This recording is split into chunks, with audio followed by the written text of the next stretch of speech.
Les journaux de Kinshasa parus ce mardi 8 mai à Kinshasa s'intéressent notamment à la réaction des politiques congolais à la rumeur persistante relayée sur les réseaux sociaux, selon laquelle le président Joseph Kabila se préparerait à être candidat à sa propre succession.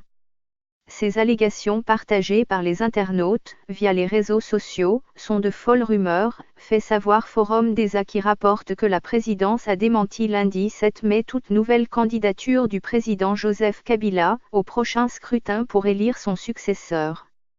Interrogé par l'agence France Presse, AFP, en effet, Jean-Pierre Kambila, directeur de cabinet adjoint du président Kabila a indiqué que ces rumeurs procèdent de l'intox pur et simple, ajoutant que le président Kabila respectera la Constitution, rapporte le confrère.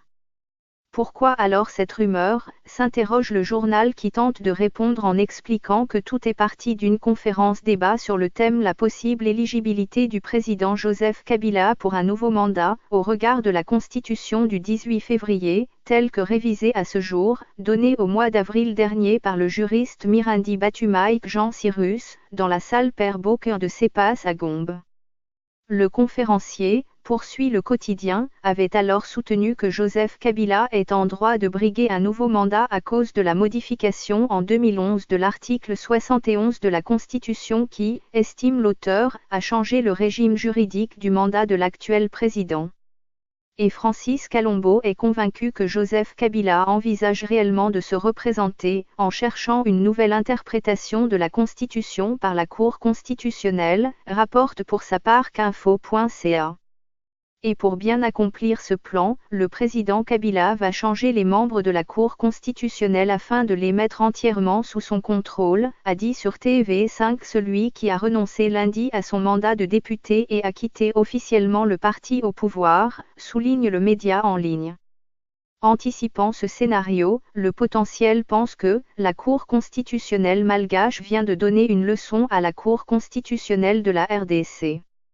Le journal rapporte en effet que la Haute Cour constitutionnelle malgache a donné raison à la population qui s'est révoltée contre une loi électorale proposée par la majorité au pouvoir pour changer les règles de jeu.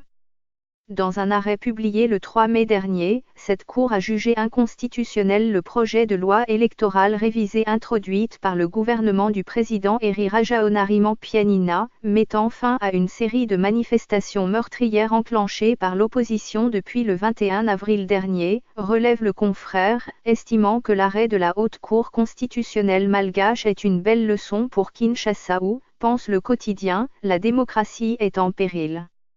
Madagascar vient de prouver que la justice est le dernier rempart lorsque tout l'édifice public chavire, écrit le journal.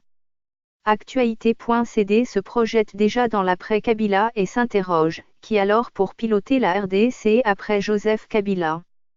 Dans une tribune, le média en ligne pense qu'au regard de la complexité de la situation du pays, il est important que le choix du nouveau pilote de l'avion RDC soit porté sur une personnalité avisée et de grande expérience. Et de l'avis du confrère, Freddy Matougulu répond à ces critères.